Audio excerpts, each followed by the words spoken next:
They said dolphins are the friendliest creatures in the ocean. But what I saw that day still haunts me at night. Part 1. The Calm Before the Terror. Scene 1. The arrival at Clearwater Beach. It was a warm, golden afternoon in Clearwater Beach, Florida, the kind that draws both tourists and locals to the water like moths to a flame. Jessica Reed, 24, had just moved to the state 2 months ago. Friends described her as adventurous, with a smile that never seemed to fade and a deep love for the ocean. She wasn't the type to fear the water. In fact, she found it calming, almost spiritual. That day, Jessica had come alone. She parked her blue Jeep Wrangler in the lot, slipped out of her sandals, and felt the hot sand burn her feet. The sound of waves was hypnotic, mingling with the chatter of children, the cries of seagulls, and the occasional splash of swimmers diving into the water. She carried a small beach bag, towel, sunscreen, and her phone wrapped in a plastic waterproof case. Out in the distance, the surface of the water shimmered with sunlight. Tour boats passed lazily, pulling parasailers high into the sky. Paddle boarders floated nearby, while further out you could see small pods of dolphins breaching the water. People on the shore clapped and pointed. Dolphins always drew a crowd. Jessica smiled at the sight, unaware that this would be the last peaceful moment of her life. She set her towel down near the shoreline, close enough to feel the tide licking at her toes. She didn't notice the older fisherman nearby who stopped reeling in his line just to watch her. His eyes lingered, troubled, before he finally muttered something under his breath, a warning that no one heard. Scene 2. First contact. Jessica stepped into the water slowly, letting the warm surf rise to her knees. She could feel tiny fish brushing past her ankles. The deeper she went, the more she felt the pull of the current. When she was about waist deep, she noticed a shadow in the water about 20 feet away. At first, she assumed it was just another dolphin. Clearwater was famous for them. The shadow grew larger, moving with a strange, deliberate grace. The surface broke, revealing a smooth gray back. The crowd on the beach noticed too. Someone shouted, "Look, a dolphin!" and a small group of people waded out, trying to get closer.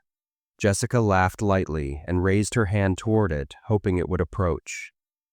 It did, but something about the way it moved felt different. It didn't leap playfully. It didn't swim in arcs. It glided in a slow circle around her, close enough now that she could see its eyes.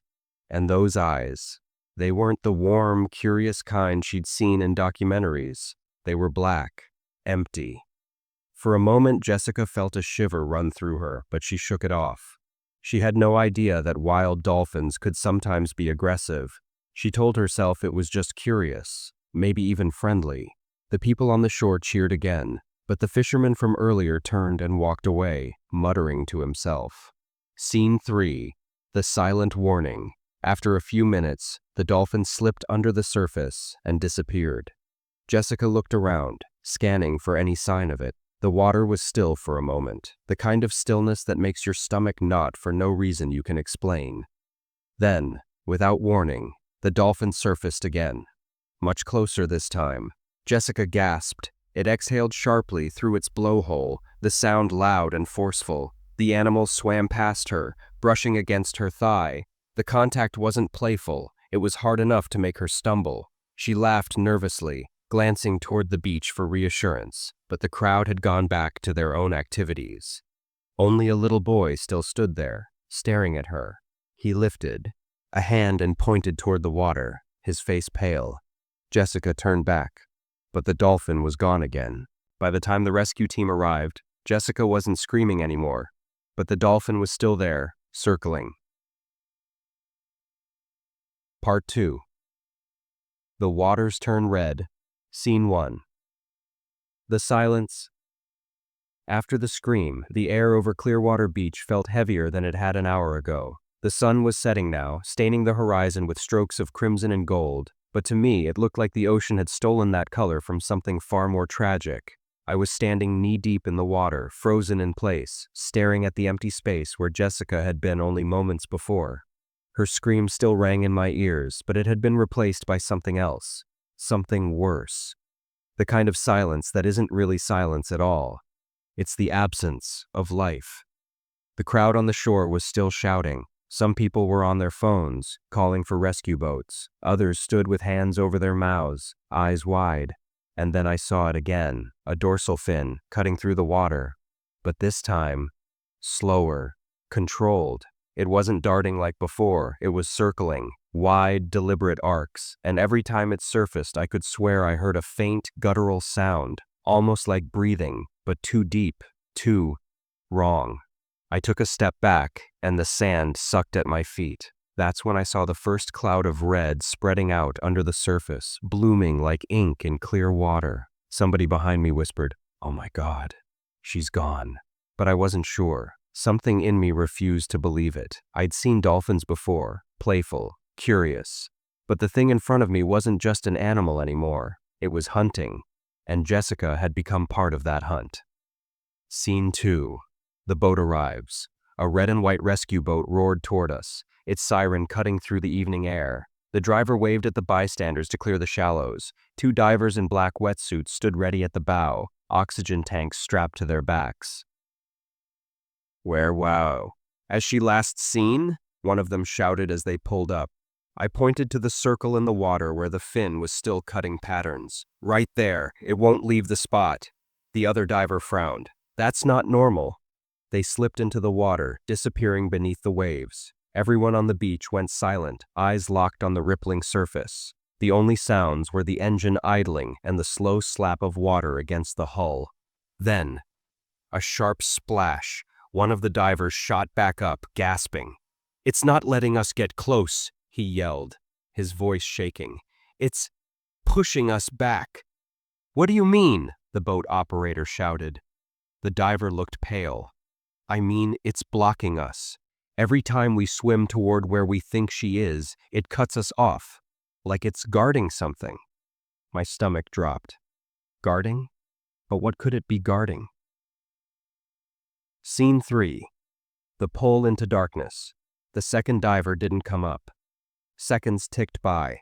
The water surface broke again, but it wasn't him. It was the dolphin. And this time, its head rose out of the water. No smile, no playful glint, just black, glassy eyes locked on us. The blowhole exhaled in a burst that almost sounded like a growl. Something pale drifted up behind it. A hand, Jessica's hand. Gasps erupted on shore. A woman screamed. The hand was limp, the fingers slightly curled. Before the rescue team could react, the dolphin snapped forward, gripping her wrist in its mouth. And with one violent jerk, it pulled her down into the dark. The water churned, frothing red. When the surface settled, there was nothing left. No fin, no divers, no Jessica. The silence returned, heavier than before. And in that moment, I realized something I wish I never had. The ocean had taken her, but not in the way people think. Something down there had chosen her, and it wasn't done yet. Some say Jessica drowned that day, but I know the truth. She's still out there, calling to anyone who listens, and the dolphins are waiting. Part 3. The Final Haunting. Scene 1. The Shoreline Vigil. The beach was empty that night. No tourists, no laughter, just the low hiss of waves dragging across the sand like the whisper of something alive. I had been coming here every evening for 3 weeks now, sitting at the very spot where Jessica had been dragged beneath the surface. The Coast Guard had closed the area after the incident, but there were no signs posted anymore, just the memory of that day, burning into my brain like salt in an open wound. I still heard it sometimes. The splash, the muffled scream, and then silence. They told me to move on, but I couldn't. Something wasn't right. Dolphins don't kill people. At least, not without a reason. And this one? It hadn't just attacked. It had stalked her. It had waited. The moon was high now, its pale light stretching across the ocean, making the water look like liquid silver. And then I saw it. A dorsal fin, just at the edge of the moonlight, not moving with the playful arcs of a dolphin. No, this was still, watching. I felt my stomach clench. I didn't want to believe it, but I knew it was the same one. And then, drifting over the water, I heard it. Faint, almost too faint to notice. "Help me." Jessica's voice. Scene 2. The return. The local fishermen warned me not to stay. They said the sea was restless, that something had changed in the currents after Jessica's death. But I didn't listen. I had to know. The next night, I waded into the water, ankle deep, then knee deep. The tide was cold, colder than it should have been for Florida. I kept my eyes locked on the dark shape beneath the surface. Then it rose, slowly. Its head broke the water, and for a split second, it looked like a normal dolphin. But its eyes, they weren't the round, playful eyes you see in marine parks. They were narrow, sunken, and blacker than the midnight sea. And in its mouth, strands of something pale, trailing between its teeth. Hair. Blonde hair. I stumbled backward, nearly falling into the surf, but the creature didn't lunge. It just floated there, tilting its head, almost smiling. And then the water around me began to ripple, more fins, dozens of them, closing in. Scene 3. The last wave. I tried to run, but the sand seemed to sink beneath me, pulling me toward the water. My legs were heavy, my chest tight. The fins circled faster now, and I realized they weren't circling me. They were circling something else. A pale figure emerged from the waves. Her hair hung wet against her face, her skin the color of moonlight. Jessica. She didn't look human anymore. Her lips moved, but no sound came out. The only noise was the splashing of the dolphins, or whatever they had become, around her. She stepped closer, water dripping from her fingers, her eyes fixed on mine. "Come with me," she whispered. Before I could respond, a massive wave surged forward, swallowing her, the fins, and the moonlight all at once. When I opened my eyes, I was lying on the shore, alone, but the sand around me was wet, and there were fresh footprints leading into the water.